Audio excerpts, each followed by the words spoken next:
on suppose qu'on est bien coiffé, on va profiter de cette magnifique lumière du soleil et on va commencer tout de suite avec la motivation aujourd'hui qui va être notre sujet, la motivation, comment rester motivé et comment garder la motivation de toutes ces belles décisions et ces belles résolutions que l'on a pu prendre en tout début d'année. Concrètement, toi et moi, on est super fort pour se dire qu'à partir de maintenant, on va installer telle ou telle chose ou telle habitude dans notre quotidien, dans notre vie, pour notre bien.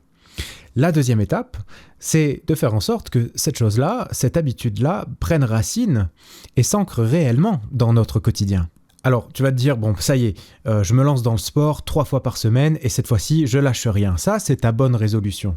Admettons, ce que tu as décidé de faire pour toi. Alors, je vais prendre le sport comme fil conducteur de cette vidéo, mais ça aurait très bien pu être l'écriture, ça aurait très bien pu être, je sais pas, l'équitation, la cuisine, l'élevage bovin, ce que tu veux. Et puis, il arrive rapidement qu'il y ait un élément extérieur à ta volonté qui vienne mettre en péril le planning de motivation que tu t'étais installé. Puisque tu as pris la décision de faire ton sport 3 fois par semaine en extérieur, finira malheureusement par arriver une semaine de pluie ou quotidiennement, tu vas te dire, bon, c'est pas grave, il pleut aujourd'hui, je ferai mon sport demain. Ou potentiellement, tu vas avoir une semaine très chargée au boulot avec des rendez-vous, des réunions, des choses que tu pourras pas décaler, un peu imprévues et qui viendront encore une fois mettre en péril ton planning. Toi comme moi, ce qu'on veut, c'est le meilleur pour nous-mêmes. Tu veux le meilleur pour toi et je veux le meilleur pour moi. C'est normal. Parce que si tu veux écrire, par exemple, eh bien, c'est vrai que la pluie n'a aucune importance, mais pourtant, tu vas peut-être avoir un autre problème. Un problème du genre, ce stylo, il convient pas du tout à ce que je veux faire. Alors, bon, on va changer de stylo. Et puis après, tu vas vouloir écrire, et puis sur le papier, tu vas dire, ce papier, il convient pas tout à fait. Et puis tu vas changer de papier. Et puis après, tu vas commencer à écrire, et puis tu vas dire, il n'y a pas assez de lumière. Alors tu vas vouloir changer les luminaires dans la pièce dans laquelle tu as décidé d'écrire. Et puis après, tu vas commencer à vouloir écrire avec ta lumière, ton stylo, ton papier, et soudainement, tu vas réaliser que mais en fait, il n'y a pas du tout assez de calme dans cette maison, donc je ne peux pas écrire. En fait, ce qui se passe, c'est qu'il n'y aura jamais assez de ce qu'il faut. Et c'est normal, parce que quand on veut quelque chose pour soi, on veut forcément le meilleur. En psychologie de la santé, il y a un domaine qu'on appelle le locus control en anglais, dont les adeptes te diront que si tu considères les causes de tes échecs ou ton manque de motivation comme externe à ta volonté, ça veut dire que tu te dédouanes un petit peu de la responsabilité que ça peut représenter. De l'autre côté, si tu considères ces choses-là comme étant internes à ton fonctionnement, tu seras potentiellement plus apte à te remettre en question et dans un second temps, fournir de l'énergie pour surmonter tes blocages. D'autres te diront que c'est en te récompensant pour tes succès que tu trouveras la motivation de recommencer et continuer ainsi de suite et donc garder ta motivation. Comme un enfant à qui on promet un bon point ou tu sais la fameuse carotte pour le cheval ou l'âne. En un sens, cette quête de dopamine, si tu la jauges correctement, si ton équilibre récompense-effort est correctement équilibré,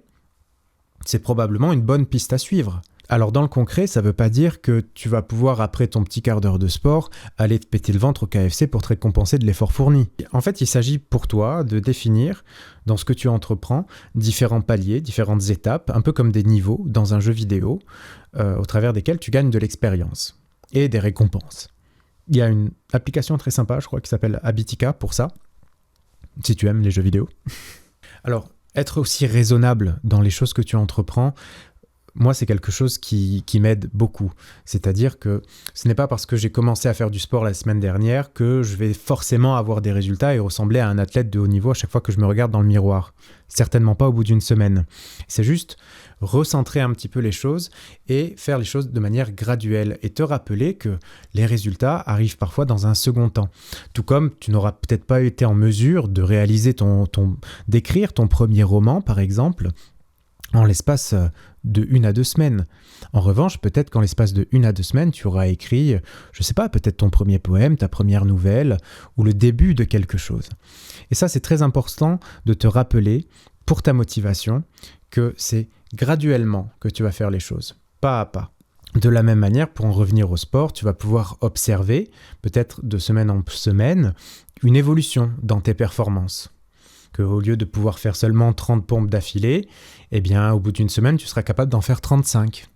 Alors certes, tu n'auras pas encore des bras énormes, mais tu auras quand même petit à petit fait une évolution. Et c'est à ce moment-là que tu vas continuer à mettre de la tendresse dans ta vie. Parce que ta démarche initiale, c'est celle de te faire du bien. C'est celle de tendre vers le meilleur pour toi. Entretiens cette tendresse et félicite-toi pour chaque pas que tu fais un peu plus vers elle et vers toi. C'était pas mal. Qu'est-ce que tu penses de ce petit format micro-podcast ?